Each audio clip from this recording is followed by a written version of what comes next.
For thousands of years, elders and knowledge keepers have used stories to educate future generations. Stories and words can help heal our hearts and make Mother Earth a better place for all people. This is Healing Hearts. Land of opportunity, whether it's to start a new life or maybe a new business.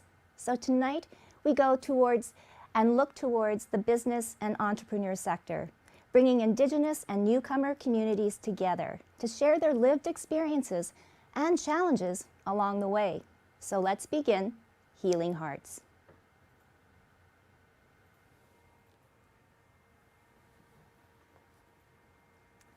Hello, everybody. Welcome to Healing Hearts. It's so nice to see you in this time of pandemic and isolation. And yes, we are virtual, but it is so wonderful to see smiling faces. So first, ladies first, I want to introduce Destiny Seymour. She owns Indigo Arrows. And then I have the wonderful Talal Dalank. He is owner of Altanour restaurant. And of course, last but not least, everybody knows Ravi in the community. Ravi Ramberran, who owns Four Crowns Inn and Event Center. And we brought you three together because not only are your businesses diverse, but you've also followed your passions. Destiny, you're new, but you've kind of changed your course into something that you really love. And I love it because it's also connecting you to your culture and sharing it with others. Talal, what can we say? First person in our city to bring the delicious Lebanese and Middle Eastern cuisine to us and to share the experience that you bring from your country. And Ravi, you're a community man. Like, you've done so much during this pandemic to pivot, showing your ingenuity and everything, and also just the love for your city and turning around a place that maybe could possibly or potentially been, I don't know, a parking lot or something else. So, you know, reinventing the wheel and bringing back hotels and entertainment back to our city. So, and obviously, yes, each and every one of you have your own story on how you've overcome this whole situation, the COVID, the pandemic, and mental health. So these are all issues that, you know, I want to openly discuss with you and to share your story. So I am going to go to Talal, though, because Talal and Clayton might be not happy with me to say this, but you are the wisdom keeper, so to speak, in this group tonight. I'm sorry, say that again. You're the wisdom person. You brought so much to our city. And you know what? You've made Notre Dame your home for so long. So first of all, Talal, share your story on how you came to Winnipeg and why food and opening a restaurant was so important to you. Well, first of all, hello everyone, and I hope everyone will enjoy the show with us as much as we are enjoying. And I'm happy to be with everyone to tell a little story, and I'm proud of it, and I'll be happy to say it all the time. Talal is a Lebanese person. I am a Lebanese. I was born in Lebanon and raised in Lebanon, and I came to Winnipeg and here or to Canada in 1991. I came during the Middle East corruption and too much corruption over there. I made it to come to Canada and here. That's the reason I came to Canada and here. That because I met my beautiful wife, and we back home. She went back home for a visit. We met over there, and we agreed for a future life to be in together. And that's the reason I came to Canada and here. Actually Canada as I thought it's kind of just like Canada, like country everywhere else. But no, when I came to Canada and here, I found Canada is really something different in here. Freedom, life, truth more than any other where else. I'm not saying that because I am on I'm saying that in the front of everybody. That I say that because this is how I feel it in my heart. Yeah. And, so in 1991, I came to Canada and here, and I arrived to Winnipeg first. I came in here, and I at that time I had no English at all, nothing, just but Arabic. I have found a job in here. It was just like I'm in the middle of somewhere. I don't know where I am. I don't know how to answer for the people that I work with, my co-worker, or for my boss. But in the end, I like the job. I continue work with it for a little while, and after that, I decided to go somewhere else to different city. Actually, I went to Windsor, Ontario. I lived for a couple of years, and I came back to Winnipeg. I came back to Winnipeg for the reason is that I'm married and I had the first child, and my wife family all in Winnipeg and here. So a little bit far to be from everywhere. So we decided to come back. If at least my kids, if they will grow up with a cousin, with a family, and they will be more like know about the culture and about double culture, actually, Canadian and back home culture.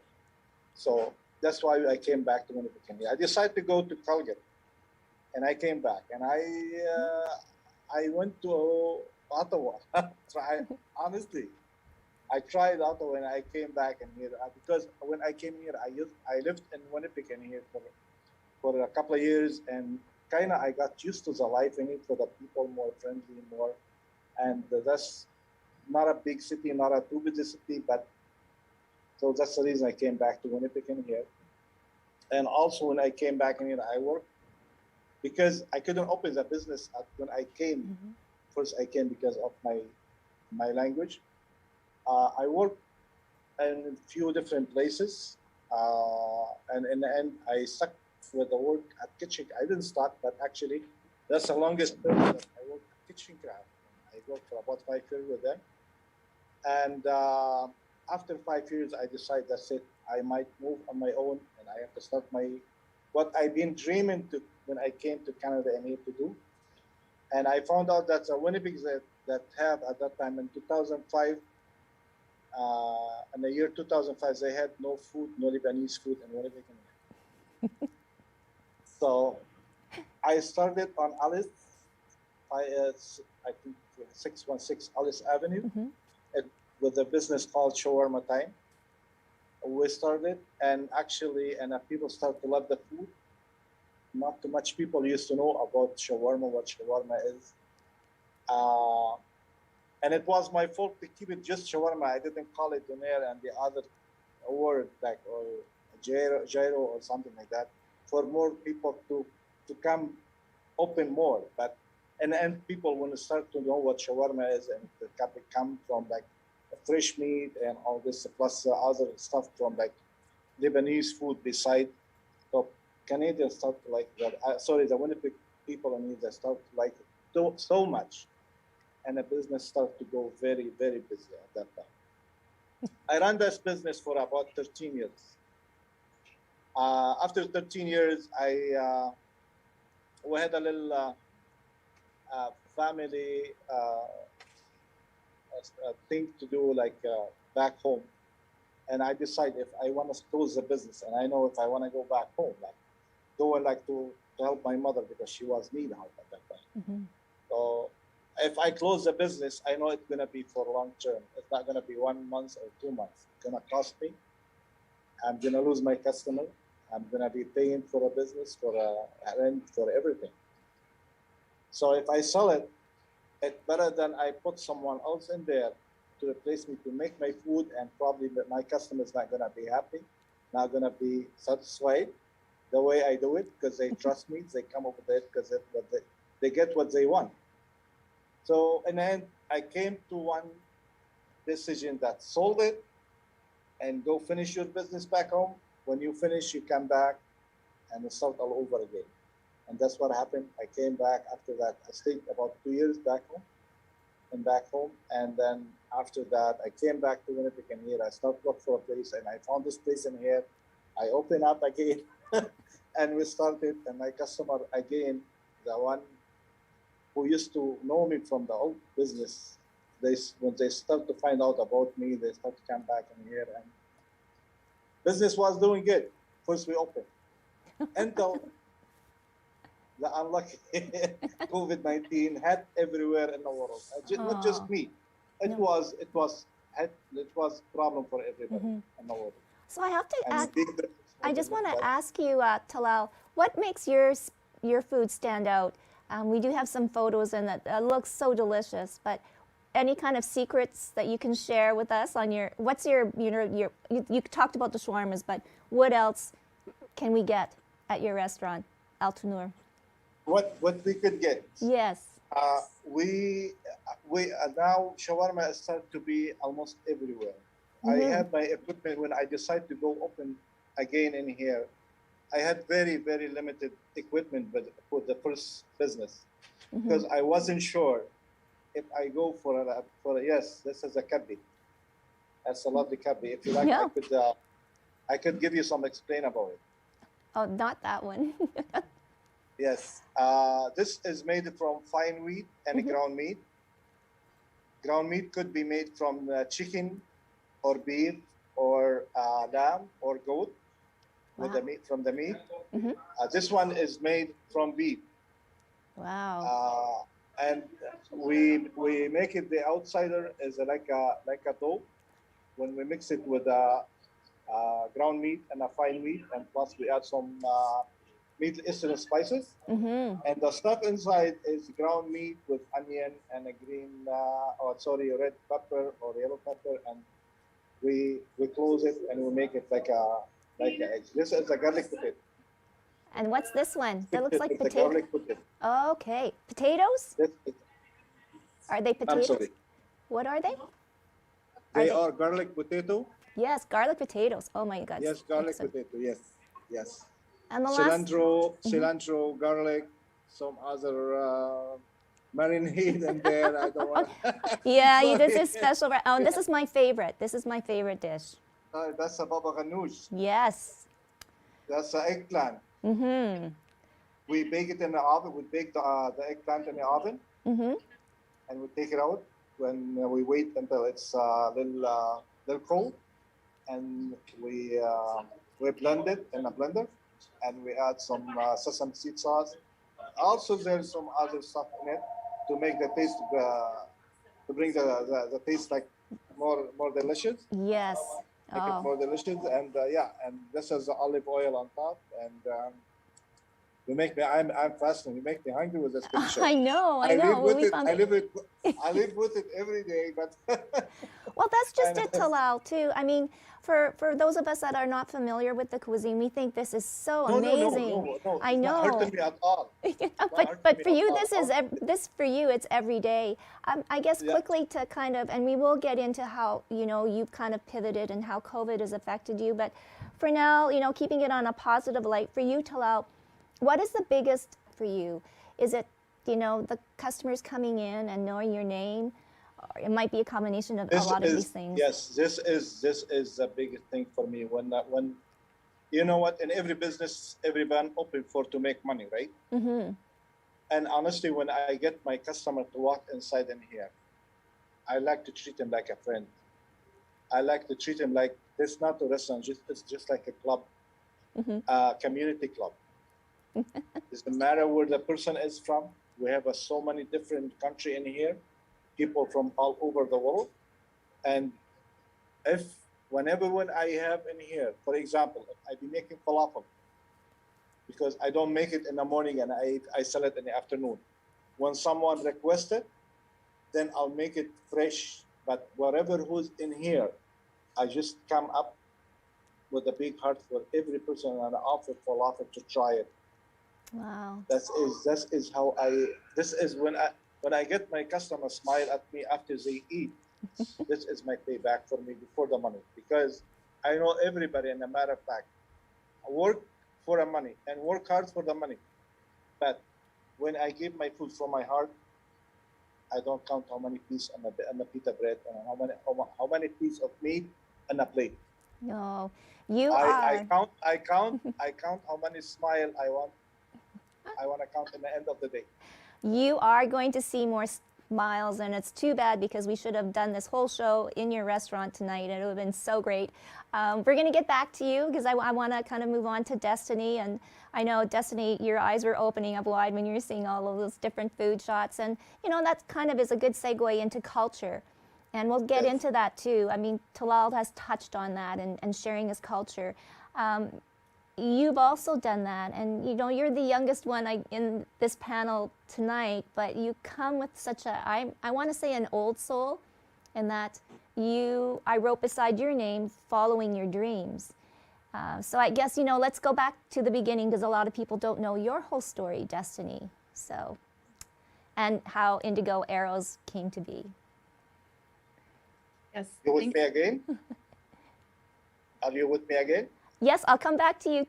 Yeah, Destiny's Okay, just gonna, okay, yeah, so- don't go away. I'm not gonna wait. I'm gonna wait. Perfect. I like to hear the other ideas and Yeah.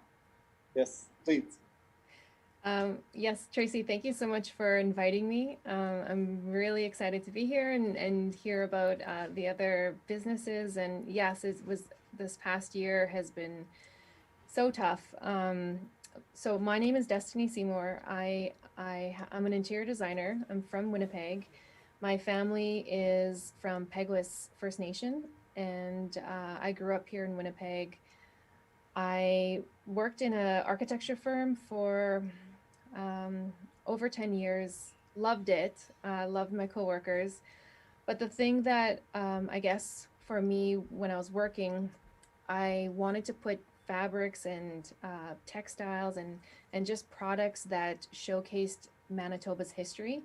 So Indigenous people from Manitoba. And how I started kind of looking back and trying to figure out how to do that was when I was visiting the Manitoba Museum. A friend of mine works there.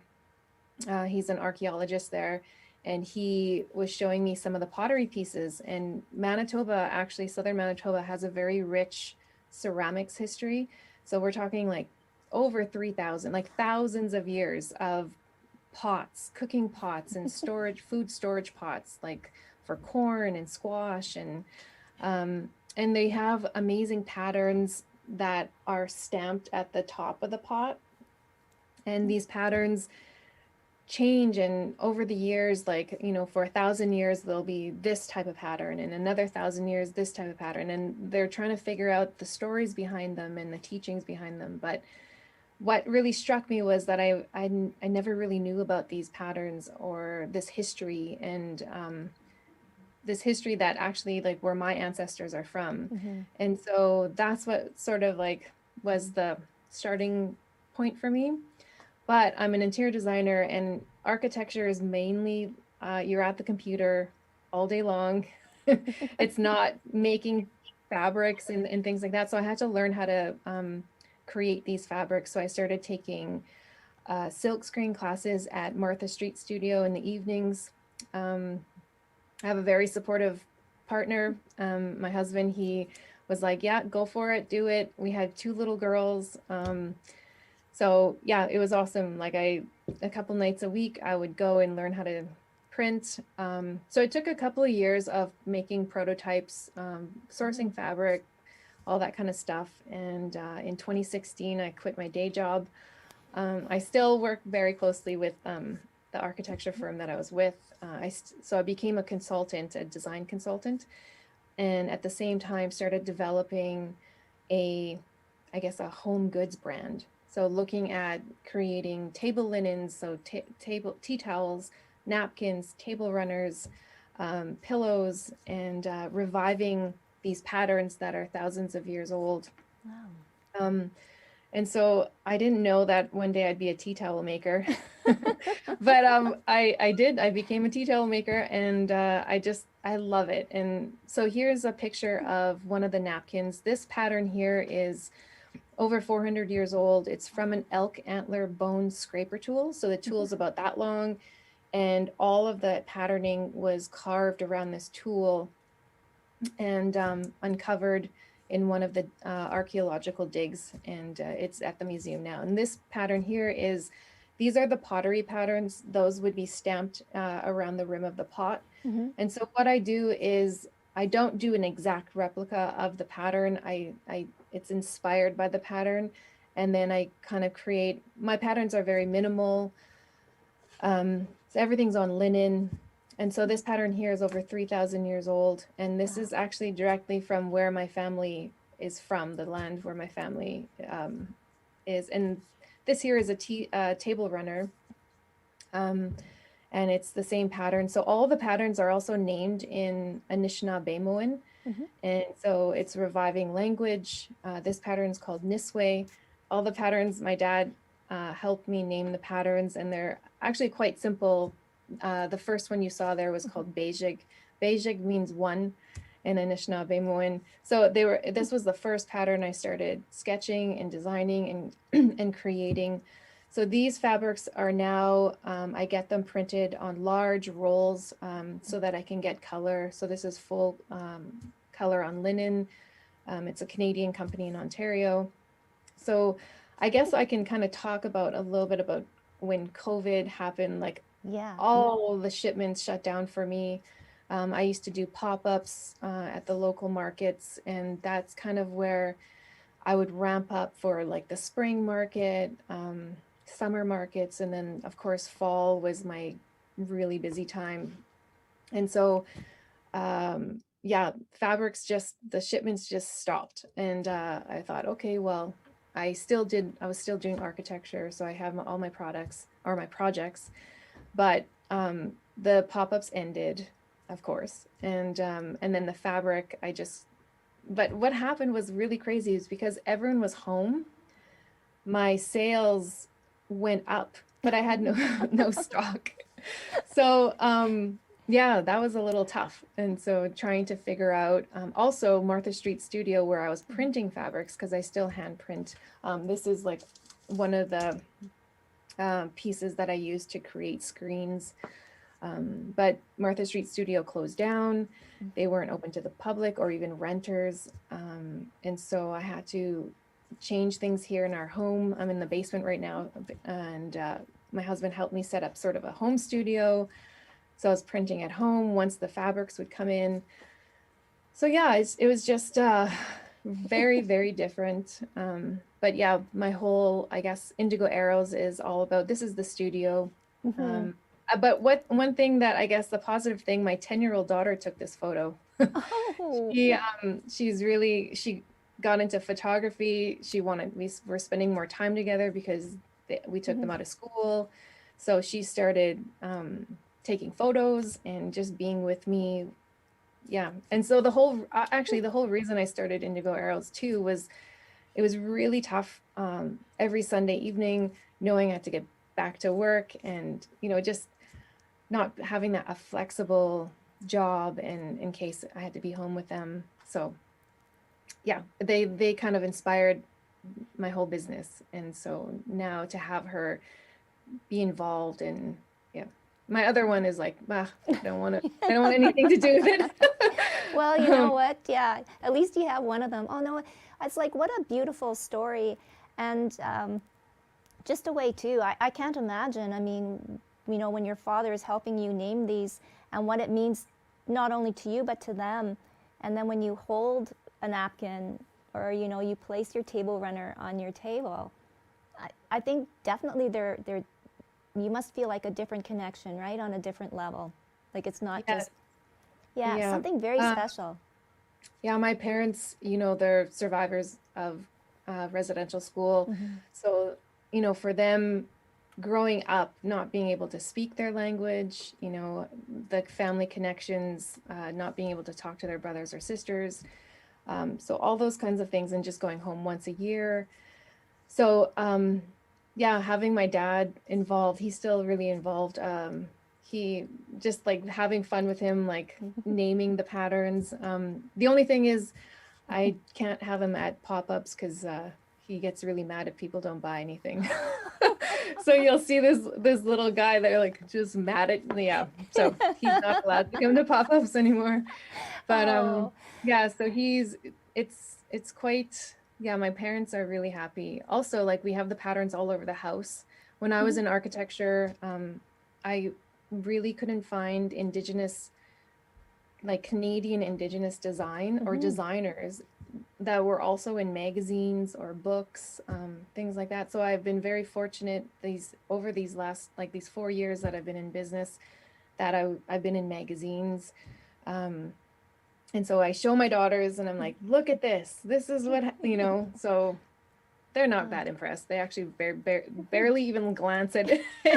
But I think later they'll appreciate it. Later. Yes, Yeah. very, and that's going to be coming soon, so soon. But But see yourself, like to see yourself in a space or your culture, to see the beauty of it. And I think that's like what drives me and what pushes me to keep going, even though I don't feel like printing some days, or so now it's kind of growing where I can hire people to help print. oh, So yeah.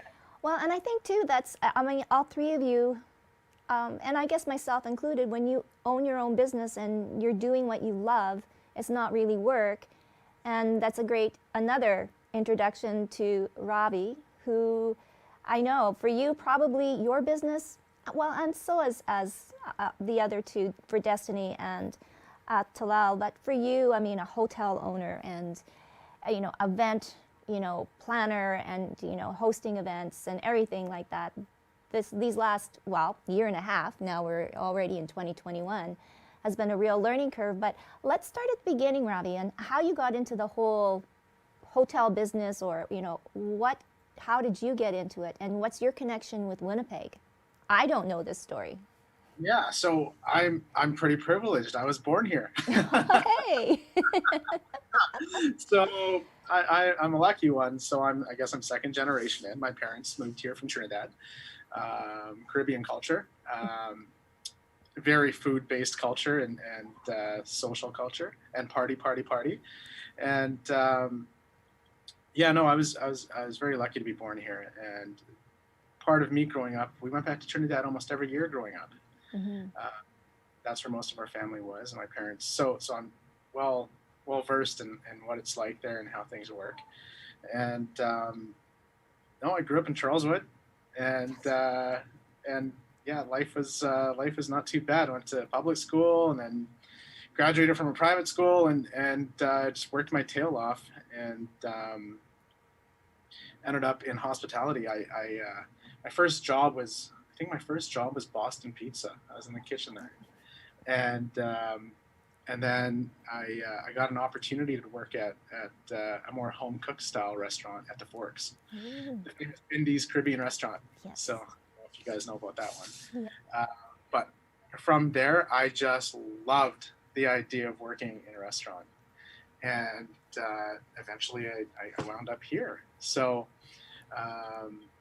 Four Crowns Hotel was known as a pretty divey place. It had a different name. It was called the Lincoln Hotel. Yes. And I came here with three other partners, and we had an opportunity to buy in, so I did. And the place came up for sale, and it was on the market. And yeah, so how many years have I been here? Almost 7 years now, if not a little more. And I no longer have any partners. I bought out my partners right before COVID started, which was a nice bite in the butt. But here I am today, and it's been a hell of a ride, and it's been a lot of fun. Oh my goodness. Well, we have a picture here with you and John Reyes, the MLA. So it's just a little, I think, a part of your personality too. And I want to touch on too, Ravi, that you've done a lot of charity work for the community. I mean, we do have some photos too of, the truckloads of food and stuff, and this maybe have been pre-COVID or during COVID. But, even to share some of the stories, like some of the things that you've done for the community, especially during COVID, like during the first lockdown. So yeah, I mean, charity's been one of those things that's always been to my core. So when we went back to Trinidad, my family didn't live wealthy at all. Right across the street, there's shacks, and there's people that are sleeping, getting wet on the rainy mountains, and have all kinds of diseases and illnesses, and they're not there by choice. And I think that's a flaw that a lot of first world people like us have is that people are in their situations by choice, and 99% of the time it's not a choice. If anyone had the choice, they would live like us. But it's you know, whether it's mental limitations or lifestyle or just bad circumstances or upbringings. When we went back home to Trinidad, we were always constantly, my father was taking me across the street and feeding those people, giving them money. And our money went a really long way there back in the day. And it was as simple as taking a loaf. Where we stayed in the house, there was a little corner store bakery next door that my uncle ran for a living. And we would go buy bread and just take it across the street and feed people. And that was the best experience ever, to do that firsthand and to give it to people that, you know, really needed it. And the tears on these people when they got it was unbelievable. So doing that as a very young kid, I can understand how it could be scary or intimidating, but those values stick with you, and seeing that. And it really hit me when I had kids that I got to start doing this and teaching them. And that's really when it all really amped up for me. You know, growing up, yeah, I'd give change to the guy on the side of the road, but now that I have kids, I realize I need to go big with this and really teach them the first world way of doing things, you know? So it's been a blast. It's been a lot of fun, and it's been extremely rewarding. But during the lockdown, I all of a sudden ran out of a job. I was unemployed, so I had all the time in the world to do all these really fun, creative things that I always thought I wanted to do. And I just never had the time to do it. So I did. We did a domestic violence shout out where I opened my empty hotel rooms to victims of domestic violence, and I got a lot of flack for that. But at the end of the day, we saved about 15 families and put them on a very, very different path, which was awesome. And we did some food bank stuff, and we did some what do you call it? Basically free food for people in the community just outside on our front step. You know, we did some stuff with Seymour Mission. And what else did we do? We did a ton of Christmas hampers, which was great. And one of my interview questions that you will not get hired if you answer it wrong is, have you given back to the community? And if not, are you prepared to make that part of your core values of working here? And almost nobody says no to that, but you can tell when they're genuine.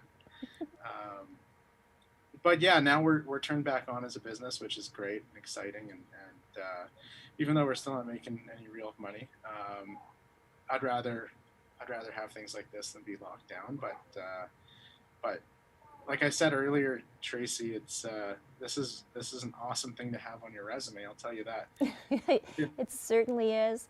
I want to ask you, Ravi, I mean, if we can go back to when you were like a makeshift shelter, and I mean, that's amazing, you know, even making a difference in anyone's life, let alone 15 families.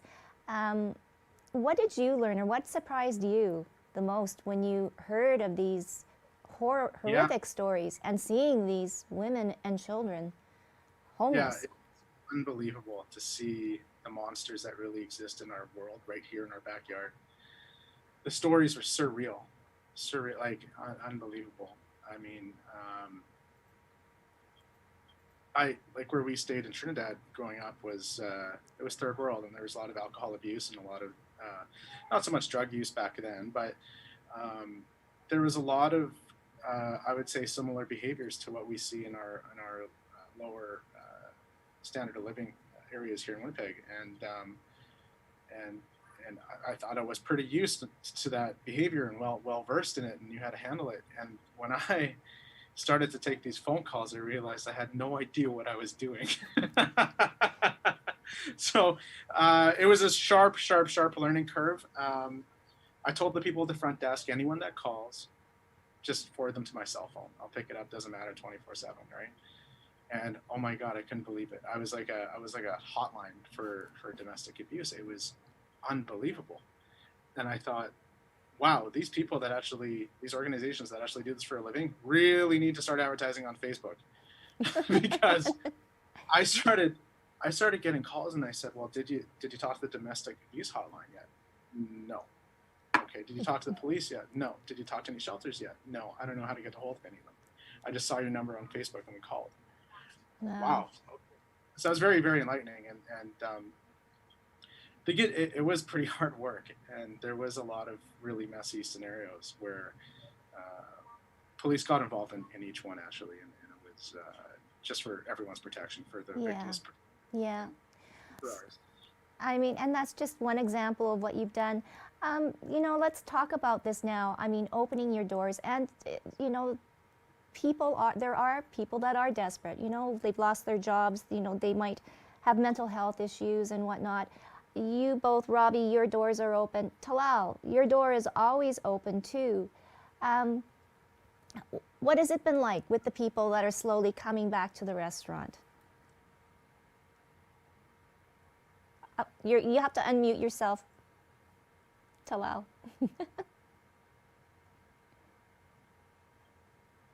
Oh, you're still muted. There you go. There we go. Is this better? That's Okay. much better. Yes. It just showed up on my screen, and sorry. Okay. When the first time when COVID-19 started, we have made a plan that to avoid to close the door. Actually, we don't want to close the door. Mm-hmm. We kept the door open. We decide to take the abuse no matter what is it. Mm-hmm. And we're still going, and I'm not going to close my door no matter what. No. No. I believe that if you're scared from something, it's going to happen. Mm-hmm. Just don't throw everything behind you. Don't think about it. And every day I'm dealing with people. Every day I'm people with a friend, and I don't believe in that COVID-19. It's just virus, just like any other virus. And I hope that's nightmare go away. But it's not easy for some other people. I'm healthy. I thanks God, and that's what is make me keep going. Because if I was in different position of health problem, probably I might think about it once and twice. And that's why, yeah, I'm not gonna close the door. No. Your heart is too big. It's a big responsibility, though. Yeah. No, it is. It's Totally. a big responsibility, and we have to. That thing, we didn't create it, Mm-hmm. but we have to fight it. Mm-hmm. And an invisible enemy. Yes. Right. No. And if we just sit at home, everyone, then what's going to happen to the country? What's going to happen to the future of our children, our kids? Mm-hmm. Like I have 4 kids. I have 2 of them are married, and one of them is what's called a technician job, and a little one still at home. He's still with the school. But I mean, if I want to look scared and afraid, what's going to happen to them? I don't believe in it. No, I don't want to take money from nobody. I want to work. Yes. That's why I decide. I don't want to take money from nobody. I want to decide to work and keep earning my money. That I could keep my door open and survive on it. And I thank God so far we passed very long time of this what's going on from this problem, and I'm so see my customer coming back, more customer, and telling the people, and people telling the other people, and they coming back in here. It's not a business that you could make money, that is you could survive. And I hope everybody pass through safe and healthy and come back to normal life. Canada deserves better than that. Canadian people hard worker. Yes. And we deserve to live in a peace. We live in a peace for sure. We do. We do. Destiny, I was going to ask you, I mean, what Talal is speaking is that, I mean, he's very open in his heart, and he's got a big heart. He never will shut his doors. I mean, I guess maybe your business, you don't necessarily have to think about shutting down. I mean, you know, you're online, but, you know, where do you see, eventually, obviously, you would like to be in stores and people are buying, but is this going to be sort of the new norm for your business? Well, it's, as I said No, from it's, the first. no, the question was to Destiny. Sorry, Talal. Oh, sorry, Okay. I'm sorry. Okay, sorry. It's okay. Yeah, so Sorry, my friend. that's okay. Yeah, I don't have, my plan is to eventually have a studio, a big studio, and then a showroom and things like that eventually. But I guess just going back, I was just thinking about Ravi, and like I love the whole story, like all of the things that you did last year. And one of the things that so with, I wanted to mention, I have a thing worked into my business that, because yeah, I have a portion of my sales that I give back. And so one of the communities, one of the organizations that I give back to is Gani Ganichik, and it's they are located on McDermott. And so there's a program there called the Butterfly Club, and it's an after-school program for girls 9 to age 13 and two-spirited youth. And so as a mother of 2 daughters, and just the whole missing and murdered Indigenous women across Canada and the US, it's a scary, scary thing. So I always wanted to give back, even right from the beginning when I started my company. But one of the ways that I got lucky was I collaborated with a local manufacturing company called Freed. And it's a women-led company. They're actually a 100-year-old company here. I'd never heard of them before until last summer when we started working together, and we came up with a mask design. And so all proceeds went to the Butterfly Club, which they lost a lot of their funding last year and with COVID, and they had about 20, almost 25 participants, young girls.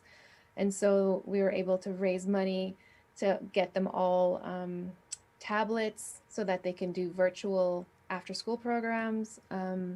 They also deliver food before each after-school program. So all those participants, they have food delivered, and that's how they start off their, I guess if they're learning how to, I don't know, do a craft, or if they kind of pick their own program. But yeah, so I was really excited that we were able to raise so much money for them last year, and into this year, we're still selling the masks as well. Oh, that's so beautiful. And can the public buy the masks too, as well, Destiny? Where can they go? Yep, so you can go to freedandfreed.ca, and it's on my Instagram as well, Indigo Arrows, and Freed Indigo, and then Freed on Instagram.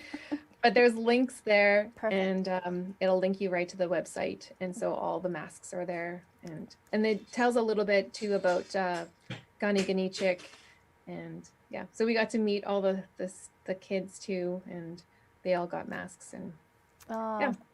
You know, what is it, you know, and okay, and Ravi, I mean, you just sent a sweet message to Destiny. What is it about, you know, really connecting with your community? And, you know, because you grew up in Charleswood, you know, privileged and all of that, but, and I don't want to say, well, I guess I'm included in all this, and we all are. I mean, we're people of color, we're people of a different culture, we're not white. Does that make us a little bit more sympathetic, empathetic? No, I think, you know what, I've seen both sides of the coin, both in white or brown or black, Asian, whatever people, you know. Every culture has that. It's not just us on this screen or where we come from, you know what I mean? So for me, I mean, Winnipeg's been fantastic. I've never really had any real racism towards me here. And I think it's also my outlook on what racism is to me. And I can actually say if someone's ever treated me different because of that, it's probably just because they didn't know better or they lacked experience, right? But in terms of actual like hate crimes or someone really hurting my feelings because I look different, it's never happened, right? Maybe it has and I was unaware of it, but even better. So, I mean, that means it wasn't that serious, right? When I was going to school, I was the only, there was 2 brown kids in my school, all white kids, right? But, and of course there were some funny comments like, who painted that guy, you know, whatever. But there was no hate there. It was innocent questions, and it was kids being kids, and kids are cruel. But as a kid too, you also don't realize the seriousness of it. So it's kind of, it works in a funny way. But it also turns you into, you're also raised to realize you're a little different, and that kind of builds who you are. And I guess you're right. It puts a little bit of empathy into us. Well, but and you've got a family too, so what, you know, how are your children doing through all of this and isolation, and you know, and what are their feelings too when they see their dad doing all of this? My kids are young. My kids are 4 and 6. Not that young, no. I know, yeah. Which is what I really liked about what Destiny said about the Butterfly Club. A lot of the give back I do, you'll see is, if you ever look into what I do, it's geared towards women. And it's because I want this world to be, I never want my girls to feel like they can't compete with a guy or anybody for that matter because of who they are and how they were born. And I think that a lot of people are taught, for example, some of my family members are taught, you're different. People are going to look at you because you're different. Whereas I was taught, you're not different. Your blood's the same color. But the truth is, some people do treat others differently because of who they are, where they come from, or whether they're a man or a woman or in between. So I want this place to be awesome for my kids when they grow up, and I never want them to feel less powerful than anybody else. And I think we're already 90% there. You know what I mean? Mm-hmm. But there's still work to be done, and you know, I'd like to be part of that for them.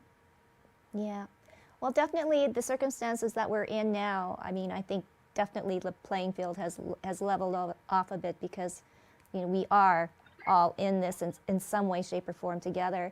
I mean, Talal, what kind of values have you instilled in your children through these years? And, you know, obviously they see their hardworking father working 24/7 probably. Oh, he's muted again. Before he unmutes, can I say this about Yeah, I know. Talal, I've been to your restaurant many, many times, about 8 or 9 years ago, I think it was, maybe 10 years ago. And I don't know if you remember me, but I used to come to your place like once a week or once every 2 weeks. And the food was awesome. That was the first time I ever had shawarma. Thank you very much. I kind of remember your face when I saw it. I say, I don't want to make no mistake, but that guy, I'm a little bit familiar. Yeah, so, no, that's awesome. Yeah, very nice food. Yeah, nice to meet you again. Yeah, and thanks to Tracy to have you again and here to see you. So, what values have you taught your kids, Talal? I'm sorry. What values have you taught your kids through all of this? What's better than love? Yes. Right? Pardon? What's better than love? What's better than love? Oh, so true. And love comes in all different shapes and forms and all different colors, right? Yes, I have, as I mentioned, I have two girls that are married now. Mm-hmm. I'm proud of all my kids, and I did my best in my life toward them. And anytime now I'm gonna have the first child in our family, first baby. Oh, congratulations! So, from the one of the girls. So, and as I said, like, I did my best, and it's up to them now. What's the kind of values they want to give? And what else? Like, I mean, right? You do your best always, right? And you leave the rating for someone else to rate that. Oh, wow, that's so amazing. Destiny, for you, I mean, you had talked about your girls, and it's so wonderful. You'd mentioned the one daughter is taking interest in photography, and I mean, and two, when you're working with the charity and the Butterfly Club, and what you're talking about murdered or missing and murdered Indigenous women and young girls, when you have girls of your own, it must touch your heart too, right? And wanting to protect them. Oh my gosh. Yeah. Yeah, it makes you like my daughters are now 9 and 10 and a half. And they're at the age where they want to walk home from school, even though we're not that far. We don't live far from the school, but I just look at them and they know. They're like, oh. One day, Mom, I'm like, no, I don't think so. Like, I don't even know when I would possibly, like, yeah, I don't know. I'm so, like, yeah, I just wouldn't let them walk home. I don't know when that would happen. But the charity work, you know, being able to give back and then just talking to, like, bringing awareness, you know, letting people know, like, these programs exist. They need our help. They, yeah, so like any way we can help, or any way that I can help. So the blankets that I also make, a portion goes to the same charity and the same organization, I should say. And when I used to do pop-ups, there's a pop-up called Lucky Girl pop-up. They actually got involved with the Butterfly Club. So, you know, portion of proceeds would go to them as well. So it was nice to see the community kind of come together. And I really miss that about, like, pop-ups are so much work. Like that part I kind of don't miss. I just miss the people. But my husband's like, thank God no pop-ups. Yeah. He's pretty happy that they're not happening anymore. But we also have an older boy. He's 20 and he plays hockey, and he, you know, it was such a tough go for our young hockey players. He being in Dauphin, playing with the Dauphin Kings, and so he had to come home early. But one thing that it helped was 1 hour a day he was training his younger sisters, and so they're now, like, before they never used to talk. Now it's like, you know, of course it's mostly teasing, but COVID really brought our family together and, like, spending more time together. So we're a hockey and soccer family. So the girls, yeah, it really, in a way, like, yeah, we were very fortunate that we like being together, I guess you could say. Well, that's so good. Destiny, I just wanted to ask you too, as far as, I mean, looking at careers that you have made yourself, like going even back that you got your master's degree, I mean, the first in your family. Are there more opportunities now for Indigenous women to get their university degree, to, you know, find those jobs at, you know, at a higher level, or is it still a struggle? No, I think, you know, going back, so I get invited, I'm like the old designer that gets invited back to go speak to students. And I'm so impressed. There's actually quite a growing number of young Indigenous designers, men and women, but a lot of women too. Like, the numbers are still very low compared to non-Indigenous students, but it's definitely on the rise. There's a lot of work, you know, like I think people just, or students, young students in junior high, high school, they don't know that these options are out there. This, you know, we need people designing buildings, schools, daycares, like, it's super important. So yeah, I don't know. It is getting better, I guess I could say. Well, certainly, yes. I mean, you're such a great role model, and, you know, we just always want to keep those doors open. And then Ravi too, for yourself, I mean, do you see, you know, the entrepreneur growing in, and I mean, your girls are young, but would you like your daughters to experience, you know, having their own business, whatever that might look like? Absolutely not. Oh, why did I think that was the answer? Yeah, because they got to support you, right? Yeah, they're right into medicine. Yeah, no. Yeah, either a doctor or a lawyer. That's it. Yeah. You know, recession-proof business, that's for sure. No, yeah, I mean, whatever it is, I was taught whatever you want to do whatever you want to do, just kick butt at it, just be the best at it, right? Um, and I think that's the goal. You got to do what you like. I love what I do. I'm here 7 days a week. It's nuts, but I love it. I truly love it, Mhm. and that makes a difference because you can tell when people don't love what they do, and no matter what you're doing, and there's some days where it just really feels like a terrible job, no matter how much you love what you do. But if you do love it, you're just going to excel at it, right? So I know it sounds cheesy, but it's true. Well, and I was going to ask you, is there any one person, or is there a certain piece of advice that sticks in your mind that, made a big difference or influenced you in life? Yeah, my father was extremely instrumental in my life and staying a really positive person, always looking on the bright side. I mean, one thing he always said to me growing up, whenever there was any stress at school, house, in the household, jobs, whatever, family life, illness, he always said, whenever times got tough, he said, look, listen, this situation can bring the best out of you or the worst out of you. You take the pick. And I remember that conversation every day, every single day. And now I'm teaching my kids that, hey, listen, I know you're stressed out, your toy broke, but it's going to bring the best out in you or the worst, right? And it makes you think twice, and you realize how lucky you are. So that's it.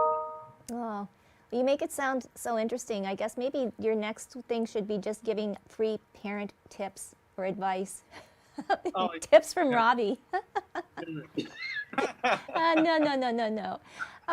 Talal, I'm curious what your answer would be to this, but why do you think you have been so successful as a business person and also as a family man? Number one,